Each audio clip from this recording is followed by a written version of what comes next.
Hola a todos, bienvenidos hermanos y hermanas a mi canal, Relatos de André.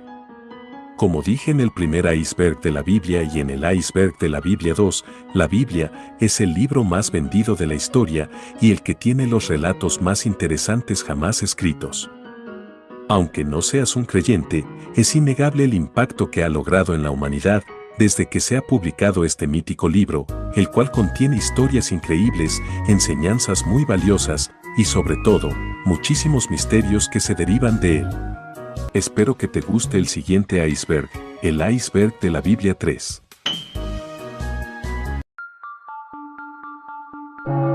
Nivel 1. Océano cósmico. Un océano cósmico o río celestial es un mito que aparece en la mitología de muchas culturas y civilizaciones y que representa el mundo o el cosmos envuelto por las aguas primordiales. En los antiguos textos sobre la creación, las aguas primordiales se representan a menudo como si originalmente hubieran llenado todo el universo y fueran la primera fuente del cosmos de los dioses, correspondiendo el acto de la creación al establecimiento de un espacio habitable separado de las aguas envolventes. Frascar es el océano cósmico en la mitología iraní.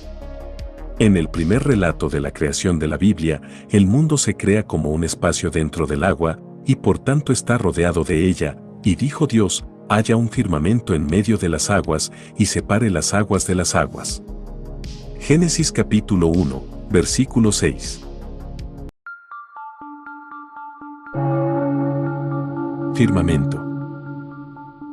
Se entiende por firmamento a la bóveda celeste en la que se encuentran aparentemente los astros. En tiempos remotos, los científicos creían que las estrellas estaban fijas en la bóveda celeste, por lo que se llamó firmamento a este conjunto firme. En el sistema geocéntrico de Claudio Ptolomeo, la esfera de las estrellas fijas constituía la cáscara externa del universo, en cuyo centro se encontraba la Tierra y por la que se movían el Sol, la Luna y los planetas. La idea de un fondo de estrellas fijas o firmes continuó con Copérnico y Kepler, hasta que finalmente, en el siglo XVIII, se la desechó gracias a los trabajos de Edmund Halley. Finalmente en 1838, Friedrich Bessel fue capaz de medir por paralaje la distancia de la estrella 61 Cygni a la Tierra, cambiando la visión plana del universo a una visión en 3 dimensiones. Sin embargo, el término firmamento se sigue utilizando. Padres de la Iglesia. Los padres de la Iglesia, también llamados como santos padres, primeros padres de la Iglesia o padres cristianos, son un grupo de sacerdotes, teólogos y escritores eclesiásticos cristianos, obispos en su mayoría, que van desde el siglo I hasta el siglo VIII, y cuyo conjunto de doctrina es considerado testimonio de la fe y de la ortodoxia en el cristianismo. Para varias ramas del protestantismo, los escritos emanados de la patrística son eminentemente testimoniales y corroborativos, en la medida en que se sometan a una sólida exégesis de la Biblia. En la teología dogmática tradicional, los autores considerados padres de la Iglesia son tratados como autoridad y se utiliza una definición algo restrictiva. En principio, la denominación de padres de la Iglesia se guardó para 4 padres de la Iglesia oriental o griega. Posteriormente se agregaron otros 4 de la Iglesia occidental o latina. Los 4 padres griegos o de la Iglesia oriental son Atanasio de Alejandría, Basilio el Grande, Gregorio Nacianceno y Juan Crisóstomo. Y los 4 padres latinos o de la Iglesia occidental son San Ambrosio de Milán, Jerónimo de Estridón, Agustín de Hipona y Gregorio Magno.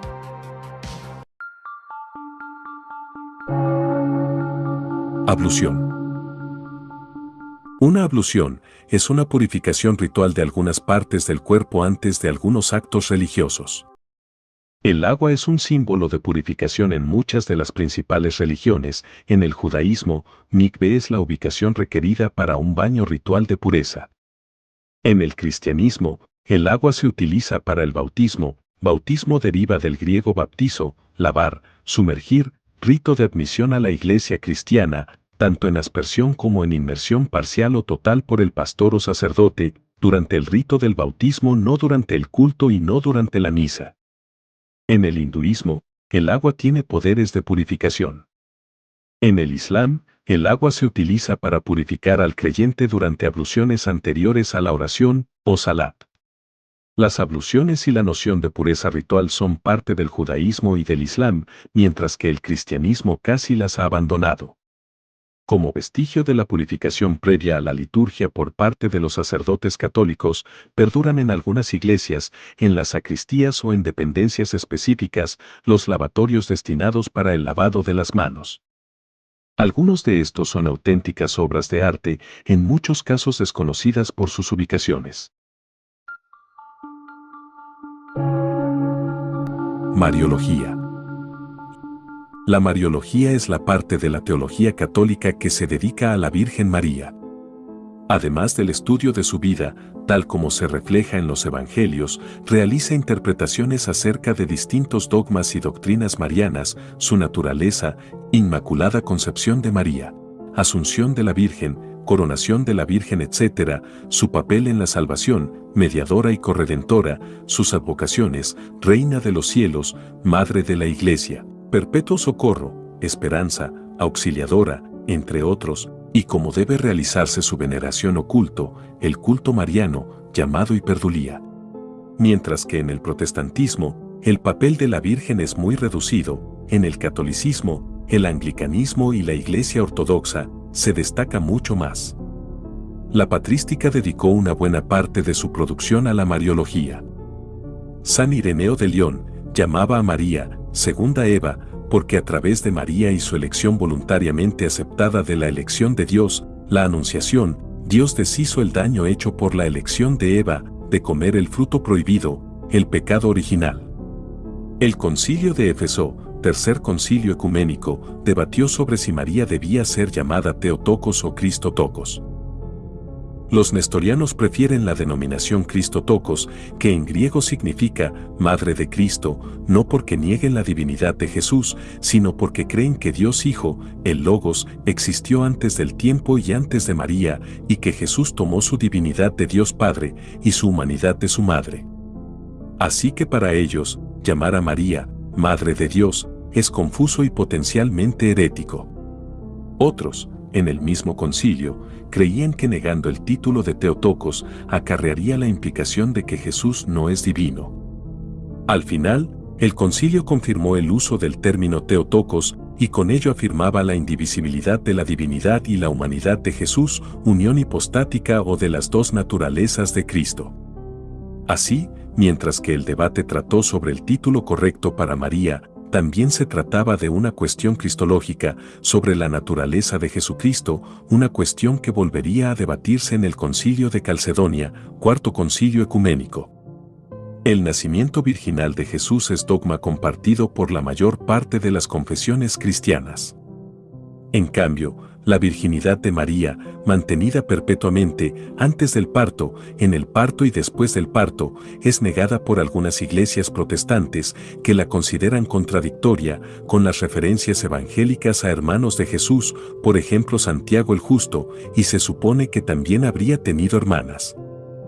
Las iglesias católica y ortodoxa, e incluso el Islam, insisten en ella, pues consideran que tales hermanos serían simplemente parientes de Jesús y no hijos de María.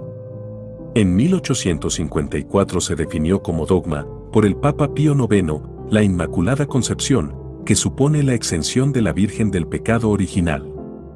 Las enseñanzas católica y ortodoxa también se extienden hacia el final de la vida de María, con los conceptos de Asunción de María, dogma católico desde 1950, y dormición o tránsito de la Virgen, dogma ortodoxo tradicional. Nivel 2. El cielo. El cielo o el paraíso es un concepto sobrenatural de más allá, presente en muchas religiones y filosofías, en el que habitan entes como dioses, ángeles, almas, santos o ancestros. En algunas religiones, los seres celestiales pueden descender a la tierra o encarnarse y los mortales pueden ascender al cielo después de su muerte o en casos excepcionales a lo largo de la vida. El cielo generalmente es el lugar más sagrado o alto posible, en contraste con el infierno. Algunas religiones creen en la posibilidad de instaurar el cielo en la tierra.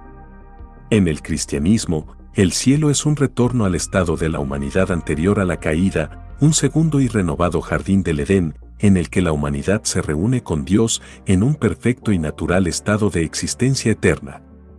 Los cristianos creen que esta reunión se logra mediante la obra redentora de Jesucristo de morir en la cruz por los pecados de la humanidad.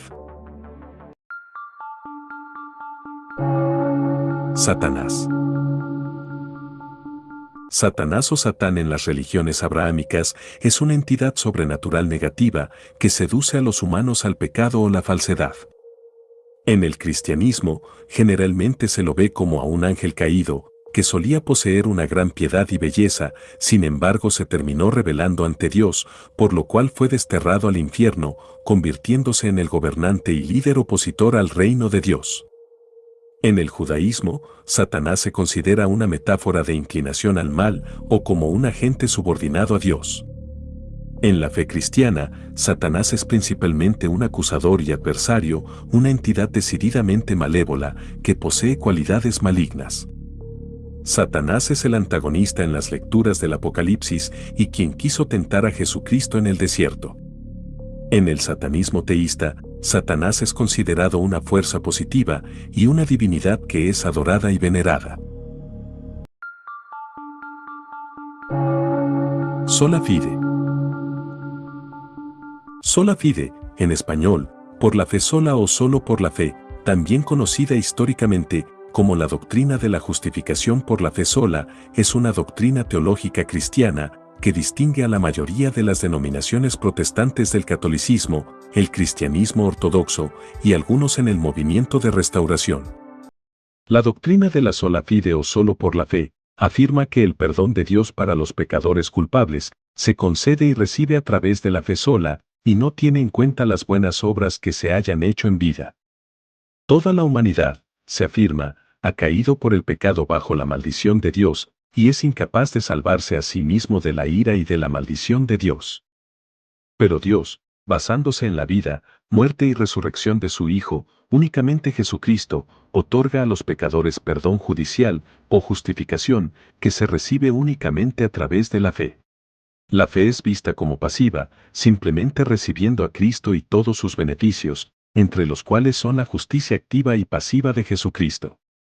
La justicia de Cristo, según los seguidores de sola fide, es imputada o atribuida por Dios para el pecador creyente, en lugar de infundirla o impartirla, por lo que el veredicto divino y el perdón del pecador creyente no se basa en nada en el pecador, ni siquiera en la fe misma, sino en Jesucristo y su justicia por sí sola, que se reciben a través de la fe sola. La justificación por la sola fe se distingue de las otras gracias de salvación. El protestantismo histórico, ambos, luteranos y reformados, ha mantenido a la justificación sola fide, en contra de la religión católica en especial, pero también en oposición a los aspectos significativos de la ortodoxia oriental. En el Concilio de Trento, la Iglesia Católica declaró en el Canon 14 sobre la justificación que, si alguno dijere, que el hombre queda absuelto de los pecados, y se justifica precisamente porque cree con certidumbre que está absuelto y justificado, o que ninguno lo está verdaderamente sino el que cree que lo está, y que con sola esta creencia queda perfecta la absolución y justificación, sea anatema, es decir, excomulgado. Por lo tanto, la fe sola es fundamental para el protestantismo y la distingue de otras denominaciones cristianas. Purgatorio. El purgatorio es un concepto religioso, con especial presencia en la teología católica y la copta. De acuerdo con esta doctrina, el purgatorio no es un espacio físico y se define como un estado del alma transitorio de purificación y expiación en el que, después de la muerte, las personas que han fallecido en estado de gracia sufren la pena temporal que aún se debe a los pecados perdonados y tal vez expiar sus pecados veniales no perdonados, para poder acceder a la visión beatífica de Dios. Según se cree, debido a que todo aquel que entra en el purgatorio terminará entrando al cielo tarde o temprano, el purgatorio no es una forma de infierno.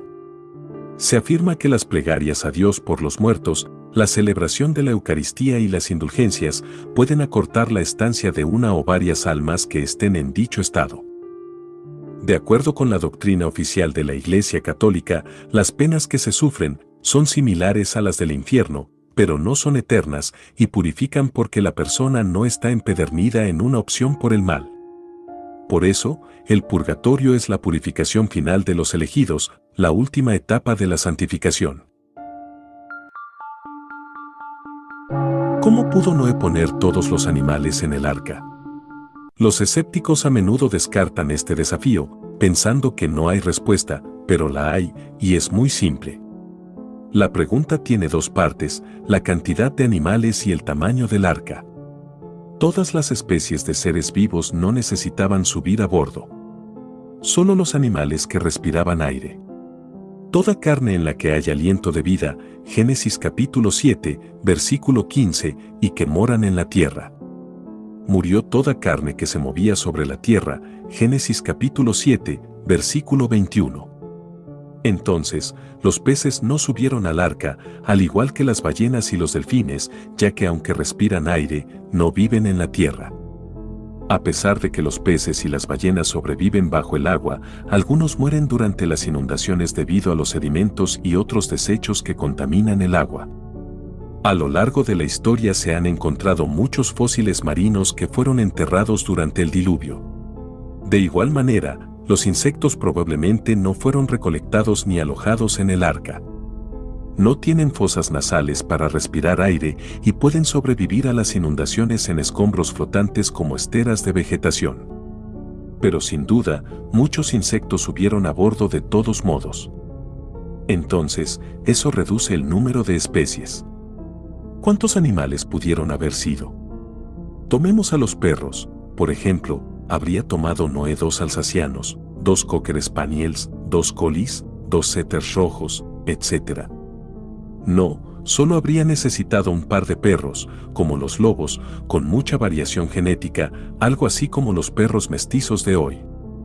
Sabemos que las diferentes razas de perros se han producido a partir de un perro parecido a un lobo, y esto solo tomó unos pocos miles de años.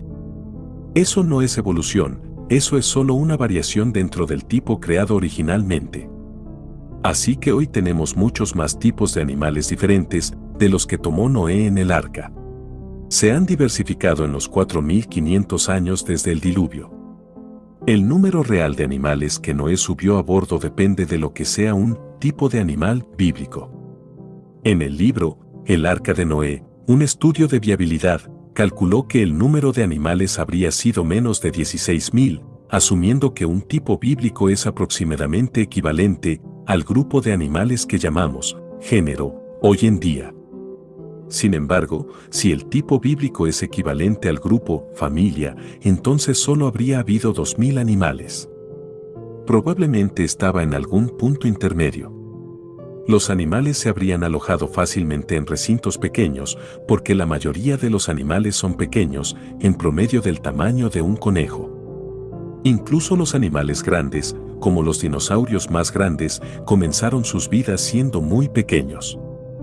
Al seleccionar criaturas para repoblar la tierra, tendría más sentido elegir aquellas que fueran jóvenes y saludables, en lugar de las mayores y maduras. ¿Y el tamaño del arca? Era enorme, tenía una capacidad de más de 500 vagones de ferrocarril, suficiente para transportar más de 120.000 ovejas. Así que había suficiente espacio en el arca para los animales, para su comida y agua, y para Noé y su familia. Nivel 3. Las tribus perdidas de Israel. Las 10 tribus perdidas fueron 10 de las 12 tribus del antiguo Israel, que se dice fueron deportadas del reino de Israel, después de la conquista por el imperio neo-asirio, cerca del año 722 a.C. Muchos grupos étnicos se han proclamado descendientes de estas tribus perdidas y algunas religiones adoptan la idea mesiánica de que las tribus regresarán. La tradición de las tribus perdidas apareció en la era postbíblica y un número considerable de textos apócrifos se han elaborado subsecuentemente sobre el tema. En el siglo 7 y 8, el retorno de las tribus perdidas se asoció con el concepto del regreso del Mesías. La historia escrita está en desacuerdo con las leyendas elaboradas en los textos apócrifos. El historiador Tudor Parfitt ha declarado que las tribus perdidas son, de hecho, nada más que un mito, y escribe, este mito es una característica vital del discurso colonial a lo largo del periodo de los imperios europeos de ultramar, desde inicios del siglo XV hasta la segunda mitad del XX. Sven Dorbenit afirma que la fascinación con las tribus ha generado, junto con estudios académicos ostensiblemente no ficticios, una cantidad masiva de literatura de ficción e historias fantásticas. La antropóloga Shalva Uwayel ha documentado que varias y diversas tribus y personas reclaman afiliación a las tribus perdidas a lo largo del mundo. Algunos estudios de ADN han refutado cualquier conexión entre judíos étnicos modernos y la mayoría de los grupos étnicos que claman ser parte de las tribus perdidas. Por ejemplo, un estudio publicado recientemente sobre los orígenes genéticos de los japoneses no sustenta la idea de alguna relación genealógica.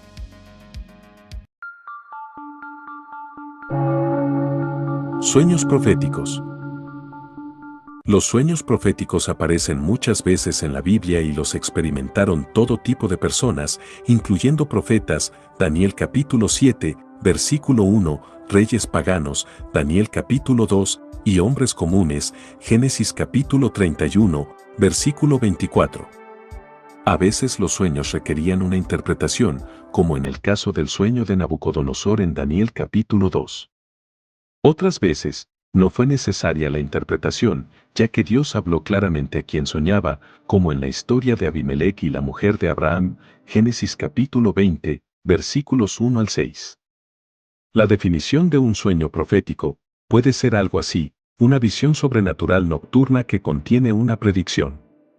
Daniel fue prudente al alabar a Dios, el único que da la sabiduría para interpretar esos sueños, Daniel capítulo 2, versículos 20 al 23. Es imposible decir, con toda seguridad, si Dios da o no sueños proféticos a la gente hoy en día. Existen muchos relatos de sueños proféticos, especialmente en lugares donde el acceso a la Biblia y al Evangelio está limitado. A veces, Dios puede usar los sueños para guiar a las personas hasta lugares donde puedan escuchar el Evangelio y ser salvos. Hay una gran cantidad de sueños espirituales o proféticos, contados por muchos cristianos en muchos países. Pero ninguno se puede comprobar a tal punto que podamos decir, definitivamente Dios da sueños proféticos hoy en día. Si crees que has tenido un sueño profético o has escuchado una historia cercana de otra persona que ha tenido un sueño profético, lo primero que debes preguntarte ¿es este sueño de Dios? Compara el contenido del sueño y su mensaje con las Escrituras. Si algo parece contradecir las palabras de Dios o el carácter de Él, lo más prudente sería ignorar el sueño, aunque se haga realidad. Dios nunca iría en contra de su palabra.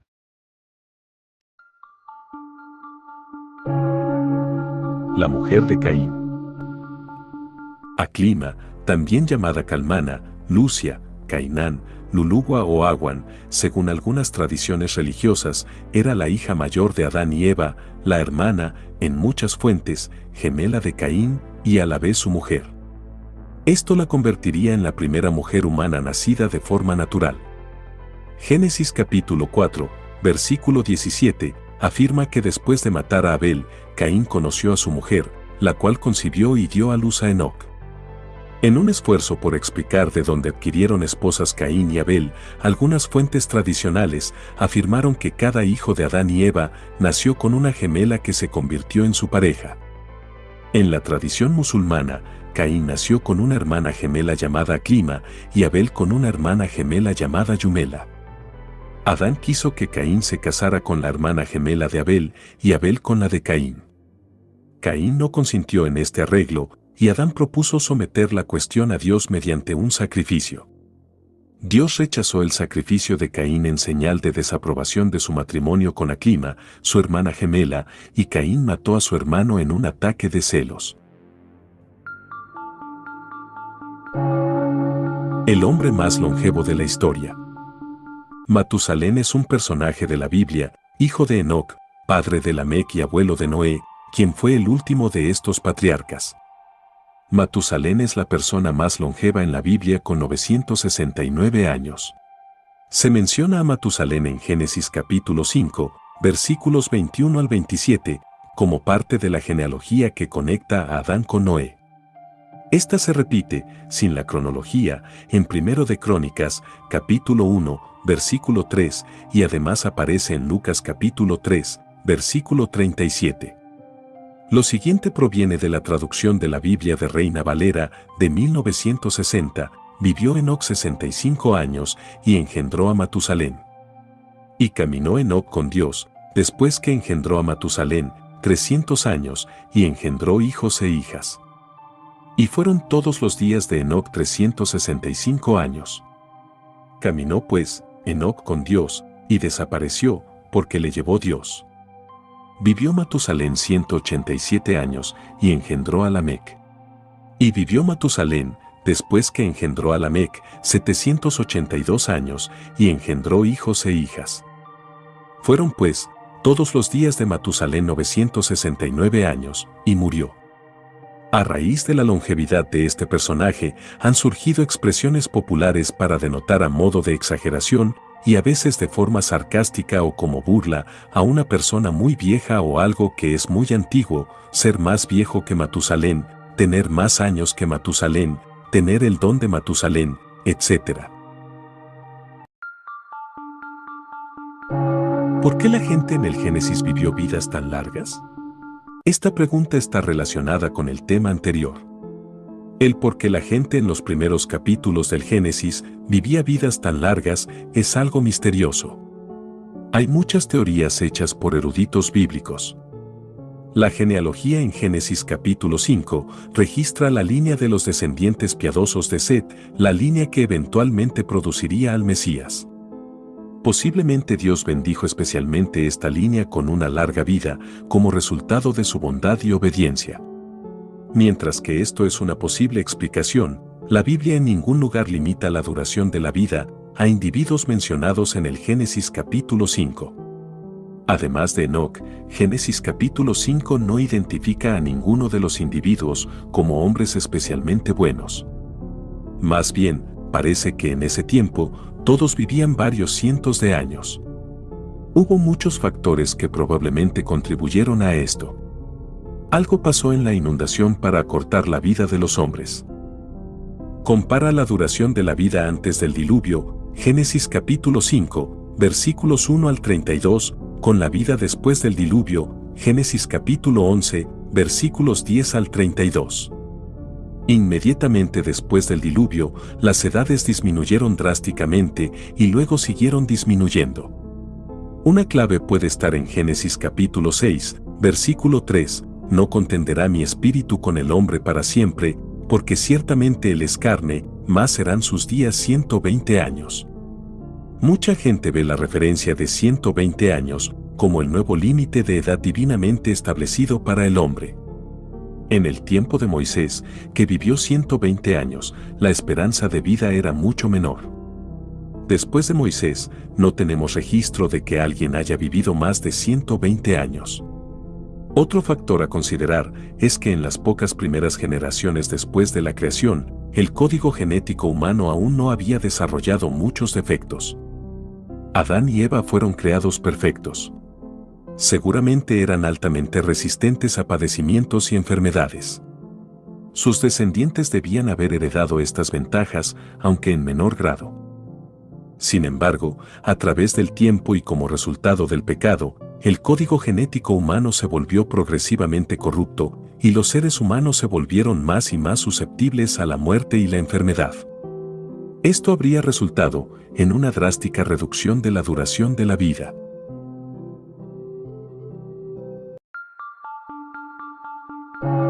Nivel 4. La estrella de Belén. La estrella de Belén, o estrella de Navidad, aparece en el relato de la Natividad del capítulo 2 del Evangelio de Mateo, donde los sabios de Oriente, magos, se inspiran en la estrella para viajar a Jerusalén. Allí se encuentran con el rey Herodes de Judea y le preguntan, ¿dónde está el que ha nacido rey de los judíos? Porque hemos visto su estrella en Oriente y hemos venido a adorarle.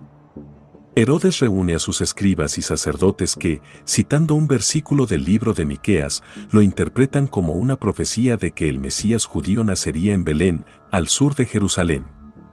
Con la intención secreta de encontrar y matar al Mesías para preservar su propia realeza, Herodes invita a los sabios a regresar a su casa. La estrella les conduce al lugar de nacimiento de Jesús en Belén, donde le adoran y le hacen regalos. Los magos reciben entonces una advertencia divina para que no vuelvan a Herodes, por lo que regresan a casa por otro camino. Muchos cristianos creen que la estrella fue una señal milagrosa. Algunos teólogos afirman que la estrella cumplió una profecía, conocida como la profecía de la estrella. Los astrónomos han hecho varios intentos de relacionar la estrella con acontecimientos celestes inusuales, como una conjunción de Júpiter y Saturno o de Júpiter y Venus, un cometa o una supernova.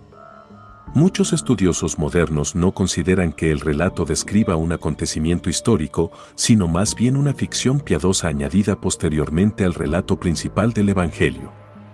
Sin embargo, la mayoría de las fuentes antiguas y la tradición eclesiástica indican en general que los Reyes Magos visitaron Belén poco después del nacimiento de Jesús.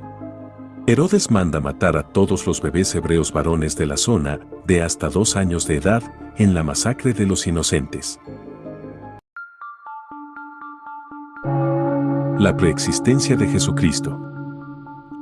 La preexistencia de Jesucristo es la doctrina de que Jesús existió en el cielo antes de su concepción. El Papa Benedicto XVI comentó en 1993 que, en conclusión, la idea de la preexistencia de Jesucristo es por excelencia el punto de conjunción entre la cristología y la teología trinitaria.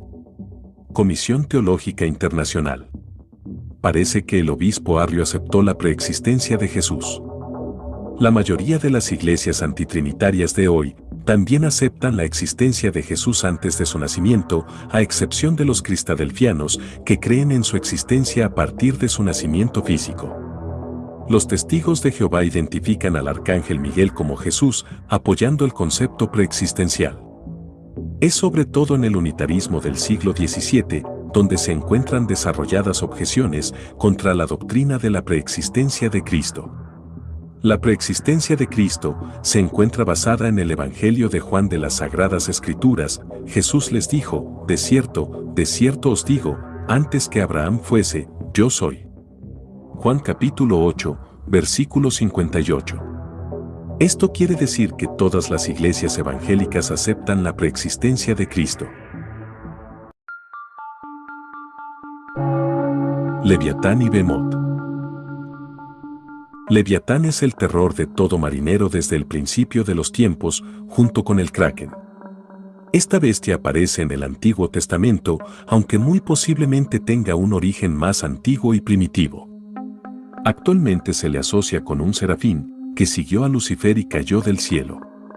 Es representada como una serpiente marina y terrorífica, y su simple aparición origina tormentas y oleajes de una capacidad destructiva ilimitada. Se la asociaba con Satanás o el diablo, y no es de extrañar, ya que sus historias sobre los ataques a embarcaciones y costas eran las más temidas en la antigüedad. Algunas interpretaciones lo relacionan con el cocodrilo. Por otra parte, algunos estudiosos bíblicos interpretan que el Behemoth está asociado al hipopótamo o al rinoceronte, aunque la descripción dada no se asemeja en varios detalles. Otros estudiosos bíblicos interpretan que se trata de un dinosaurio, debido a las características descritas, entre ellas que su cola podría compararse con un cedro que se mueve. Behemoth aparece mencionado en la Biblia en el libro de Job, junto a Leviatán, como referencias descriptivas que Dios le da para demostrarle su poder y sabiduría, la cual se refleja en su creación y sus criaturas. La caza de hipopótamos y cocodrilos fue un peligroso deporte practicado con cierta frecuencia por la realeza egipcia, como puede contemplarse en algunos frescos y relieves de esa cultura, pero según la cita bíblica que los describe, no se hace referencia a su caza, sino más bien a la necedad de quien pretendiera practicarla con bestias semejantes. Si Dios existe, ¿por qué no se aparece ante todos? Cuán fácil sería creer en Dios si se apareciera. Entonces, ¿por qué Dios se esconde? ¿Por qué no se aparece y ya? ¿Está detrás de un antifaz barato de espejuelos, una nariz plástica y un bigote falso? El famosísimo ateo Bertrand Russell decía de forma punzante que, si se encontrase con Dios cara a cara cuando muriese, él demandaría una explicación de por qué Dios hizo la evidencia de su existencia tan insuficiente. Es tentador pensar que esto es enteramente razonable. Sin embargo, es probable que la evidencia que demandemos de Dios sea relacionada con que pensamos sobre Él y sus propósitos. Esconderse no tiene sentido si el objetivo de Dios es simplemente relacionarse con nosotros como un objeto del conocimiento y no con una amistad genuina ni amor paternal. Si el propósito divino es solo reconocer que Dios existe o solo creer que existe, entonces es fácil empatizar con el comentario de Russell al demandar evidencia. Sin embargo, tiene que ver con cómo Dios quiere que nos relacionemos con Él. No solo quiere que sepamos que existe, Él anhela algo más, glorificarse a través de una relación personal con nosotros. Nosotros pedimos milagros y señales y muestras de su poder porque, de seguro, esto probaría su existencia, ¿cierto? Sin embargo, esto presenta un problema. Dios no solo quiere que sepamos que existe, Él quiere glorificarse. Si Dios hiciera que su existencia fuese innegable, entonces seríamos incapaces de amarlo por las razones correctas si es que llegásemos a hacerlo. Los grandes milagros y muestras de poder terminarían siendo actos intimidantes de parte de Dios, y solo buscaríamos agradarle por temor a su ira, no a buscar tener una relación con Él. En el amor no hay temor. Primera de Juan capítulo 4, versículo 18. Dios nos ama, y para que nosotros podamos glorificarle, tenemos que amarlo también. Las personas que argumentan que los cristianos creen en Dios, por temor al infierno, tienen un concepto errado de qué significa ser siervo de Cristo.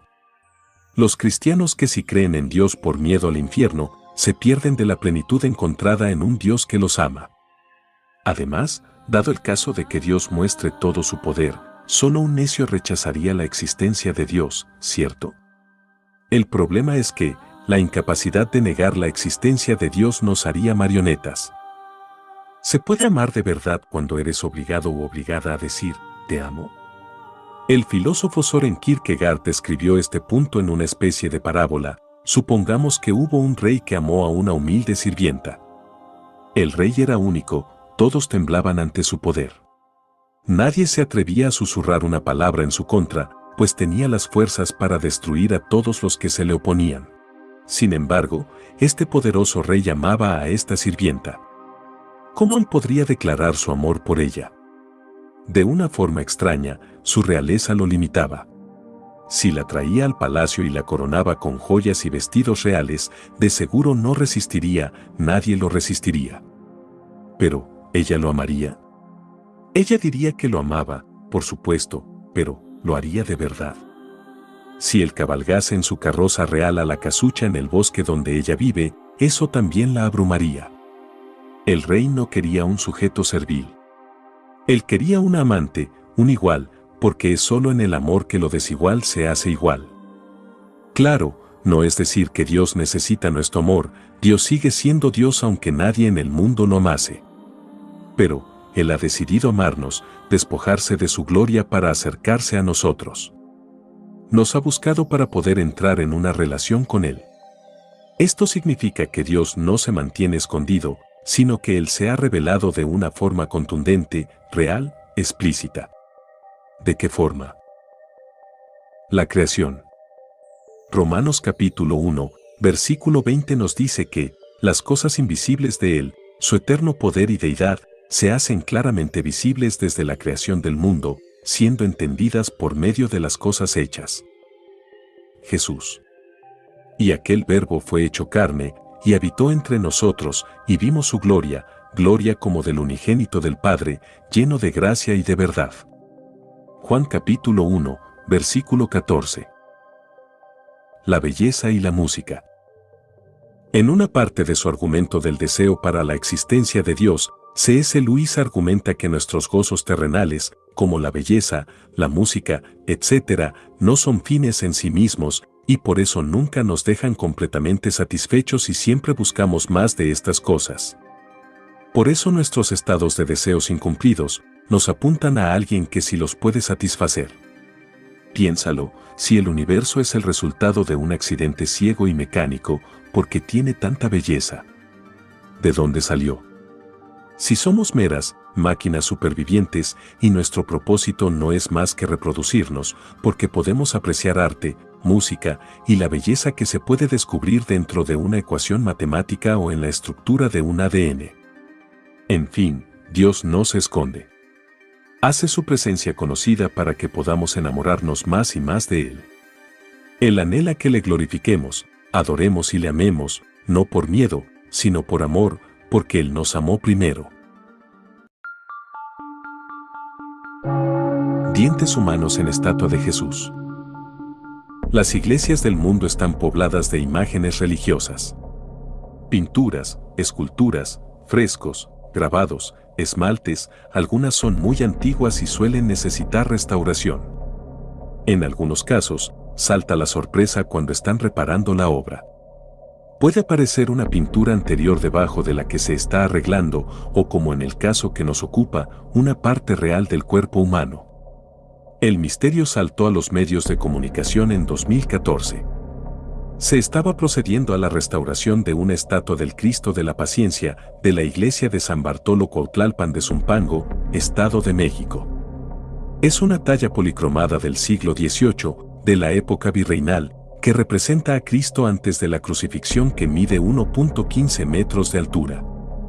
Los miembros del INAH, Instituto Nacional de Arqueología e Historia, procedieron a realizar una serie de radiografías antes de empezar con la restauración.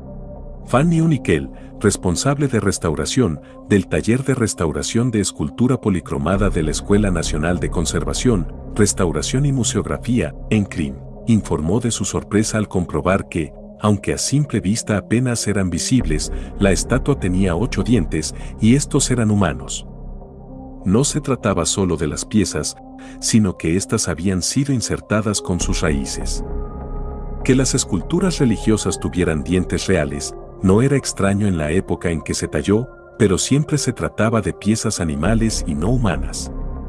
Algunas figuras de Niño Jesús lucen pequeños dientes de conejo, o existen diablos a los que se ha instalado la dentadura de un perro para hacerlos más terroríficos. Pero este es el único caso conocido de talla con dentición humana. Quien donó los dientes sigue siendo un misterio.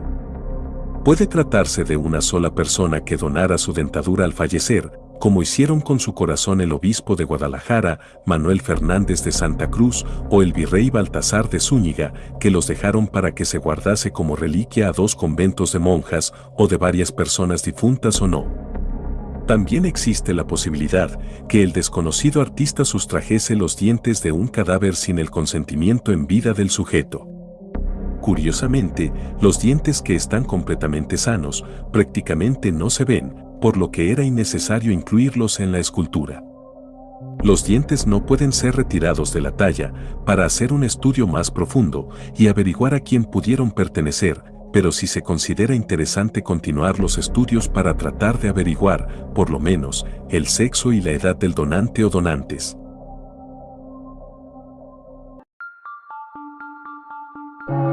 Nivel 5. La clonación de Jesús. Hace unos años, la página llamada en inglés clonejesus.com defendía la posibilidad, teórica, al menos, de clonar al Mesías para acelerar así la segunda visita de El Salvador del mundo a estas tierras de humanas desgracias y glorias. Proponía el creador del sitio que sería posible tomar algunas células del Jesús histórico, de reliquias religiosas, y reproducir su patrón de ADN. Algo como lo propuesto en la cinta Parque Jurásico y como una novela de 1997 llamada Código Génesis. La idea es interesante. Si se concretara algún día, cada parroquia podría tener un Jesús exclusivo, las 24 horas del día, quien hablaría en su idioma y vestiría según las costumbres locales. En lugar de un sacerdote humano con natural tendencia al pecado, el mismísimo Mesías escucharía confesiones, oficiaría bautizos y hasta en sus ratos libres, levantaría muertos o sanaría leprosos.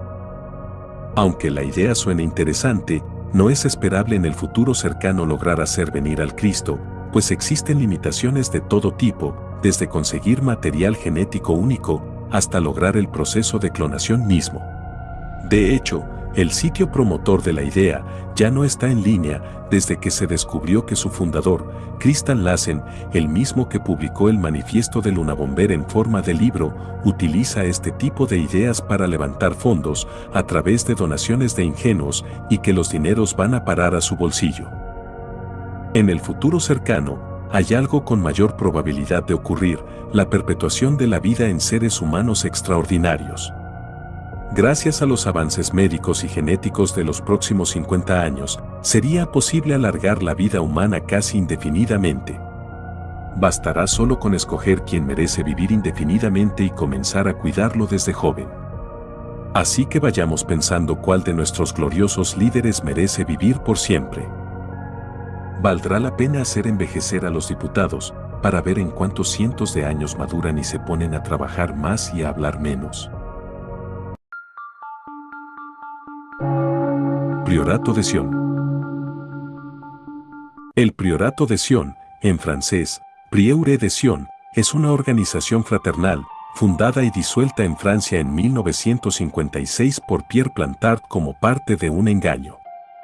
En la década de 1960, Plantard creó una historia ficticia para esa organización, describiéndola como una sociedad secreta fundada por Godofredo de Bouillon en el Monte Sion, en el Reino de Jerusalén en 1099, confundiéndolo con una orden monástica histórica genuina, la Abadía de Agia María del Monte Sion.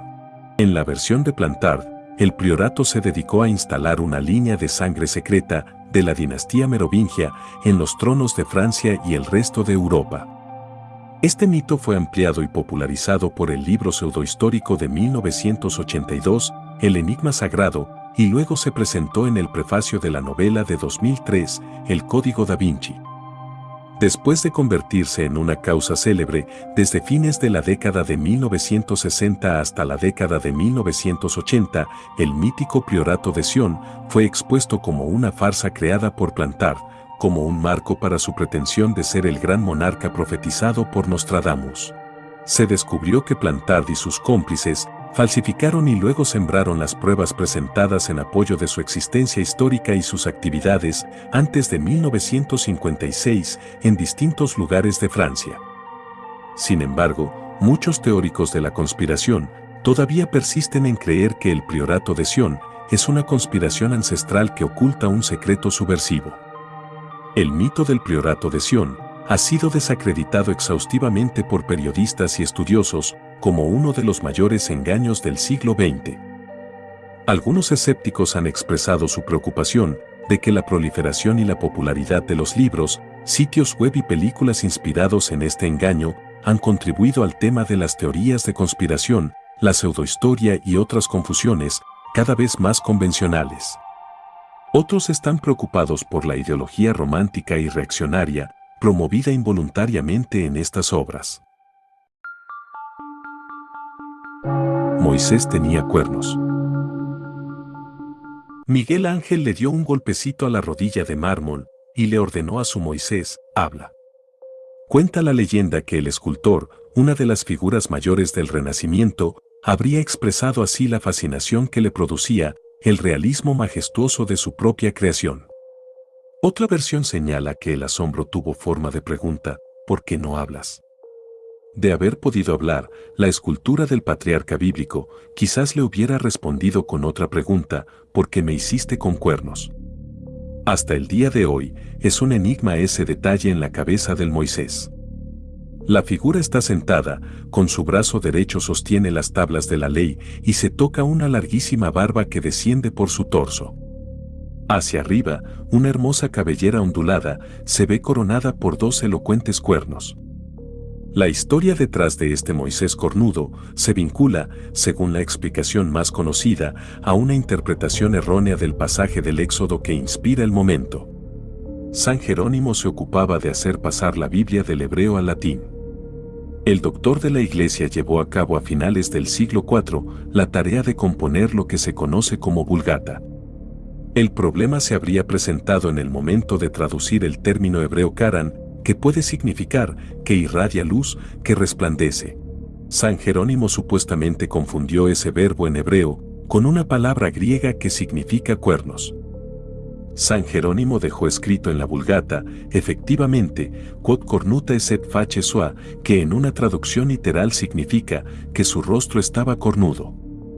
De allí vendría la costumbre de representar a Moisés, tras su segundo descenso del monte Sinaí, con unos cuernos que salen de su frente. Otras investigaciones descartan que se trate de un error de traducción y explican que la elección del término latino cornuta está justificada en una tradición que se valía de los cuernos para simbolizar poder y sabiduría. El dios egipcio Amón y el jefe de los dioses griegos, Zeus, solían lucir en las imágenes un tocado de cuernos como metáfora de fuerza. Ese simbolismo de la antigüedad ya había mutado en la Edad Media hacia un sistema de asociaciones totalmente distinto, lejos de significar gloria, fuerza o majestad, los cuernos eran señales demoníacas. Con frecuencia se caracterizaba a los judíos con esos atributos. Incluso hay quienes interpretan que el Moisés de Miguel Ángel delataría el antisemitismo del papado de la época. En muchas otras representaciones, el personaje bíblico se parece más a un diablo que a un líder espiritual, aunque no es el caso de la obra de Miguel Ángel en ningún sentido. El mismísimo Santo Tomás de Aquino tomó cartas en el asunto para aclarar en su día que Moisés no tenía cuernos. De a poco, en la iconografía religiosa, fue ganando cuerpo la costumbre de reemplazarlos por dos rayos de luz, al tiempo que se decidió traducir cornuta por radiante o resplandeciente, para disipar el equívoco que, pese a las explicaciones, ha cruzado los siglos. Dios como el diablo. Varios autores religiosos a lo largo de la historia han propuesto la noción del Dios de Abraham como el diablo. Dan la razón de que el Dios bíblico es una fuerza divina que causa sufrimiento, muerte y destrucción, y que tienta o dirige a la humanidad a cometer violencia y genocidio, presentándose así realmente como un Dios maligno. Estos escritos se refieren a este Dios de diversas maneras, como un demiurgo, un ángel malvado, el Dios diablo, el príncipe de la oscuridad, la fuente de toda la maldad, el diablo, un demonio, un tirano cruel, iracundo y guerrero, Satanás y la primera bestia del libro del Apocalipsis. Muchos de los autores critican solo el concepto de Dios que se encuentra en el Tanaj, en contraste con el verdadero Dios que aseguran ver en el Nuevo Testamento. Sin embargo, otros autores aplican su condena a la deidad entera del judaísmo, el cristianismo y el islam. Los autores afirman sus críticas al hacer referencia a ciertos pasajes en la escritura bíblica, describiendo acciones de Dios que dicen que son malvadas o diabólicas. Muchos de dichos autores han sido severamente castigados por sus escritos y sus seguidores han sido asesinados. Entre estos se encuentran Marción de Sinope.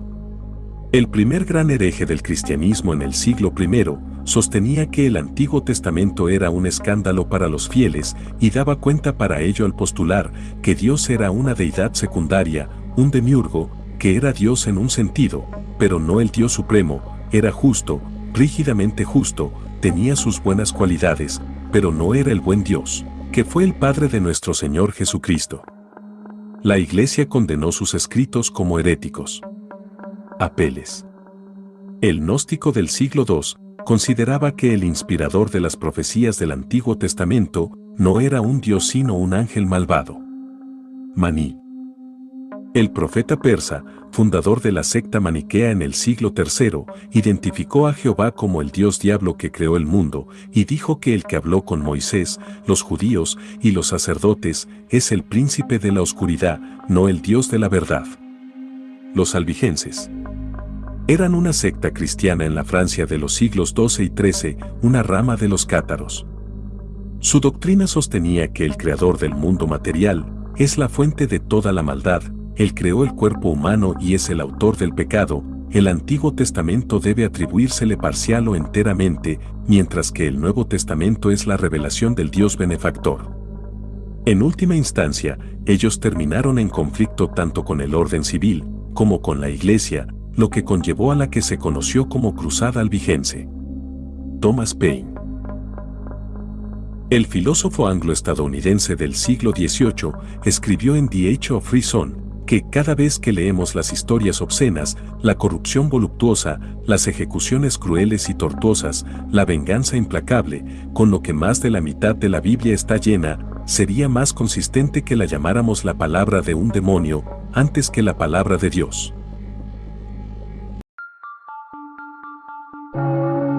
Eva fue creada a partir del pene de Adán. En la tradición judeocristiana, Eva, la primera mujer en caminar la tierra, fue creada por Dios a partir de una de las costillas de Adán, pero un experto en el Viejo Testamento cree tener evidencia de que eso no sucedió así. Entre las voces que se han lanzado, en contra de la forma en la que se ha contado este relato bíblico, a lo largo de miles de años, se alza la de Zion Isevit, un profesor de literatura bíblica de la American Jewish University de California, que argumenta que en la traducción del capítulo 2 del libro del Génesis hay errores. Isevit dice que en el capítulo que explica el origen de la primera mujer, se habla de que Eva salió de la costilla de Adán, pero que en la tradición bíblica, las costillas carecen de significado cultural, teológico o simbólico. El especialista también recalca que ni en el antiguo Israel, este hueso tuvo mayor significado, más allá de su función anatómica para proteger los órganos vitales del ser humano. Para Isevit, la traducción más plausible de Selaot, la palabra que se usó para describir el origen de Eva, es el hueso peneano o báculo, un hueso presente en el pene de la mayoría de los mamíferos, excepto en el ser humano. En Génesis capítulo 2, versículo 21, se habla de que Dios tomó de Adán uno de los Tselaot, plural de Sela, lo que lleva a pensar al estudioso que el primer hombre tenía varios de ellos, como si en realidad se hablara de las costillas cuando, según Isevit, 2 versículos más adelante, Adán describe a Eva como hueso de mis huesos. El especialista estadounidense pide no tomar las escrituras de forma literal, sino entender en qué contexto fue escrito este pasaje bíblico, ya que Tselaot también significa habitación o estructura adyacente a un edificio de mayor tamaño. Al usar el término tsela, se infiere que Eva salió de un hueso lateral al cuerpo o que sobresale del tronco, por lo que no hay manera de que la costilla haya sido tomada por Dios para crear a la primera mujer, ya que ésta no sobresalía del cuerpo de Adán. Esos son los argumentos que defiende Isevit al explicar que Eva no fue creada a partir de la costilla de su compañero, sino de sus genitales masculinos. El estudioso afirma que en la Biblia nunca se habla del pene por su nombre, sino a través de eufemismos como pie, muslo, mano, talón o carne, término empleado en Génesis capítulo 2, versículo 23, para describir a Eva como hueso de mis huesos y carne de mi carne. Y bueno, eso fue todo por ahora. Como siempre, si te gusta mi contenido y quieres apoyarme a crecer, dale like al video, suscríbete activando la campanita, compártelo con los que más quieres y deja tu opinión aquí abajo en la caja de comentarios. También, si gustas puedes unirte a los miembros del canal. Sígueme en mis redes sociales para un trato más cercano. Buenos días, buenas tardes o buenas noches. Adiós.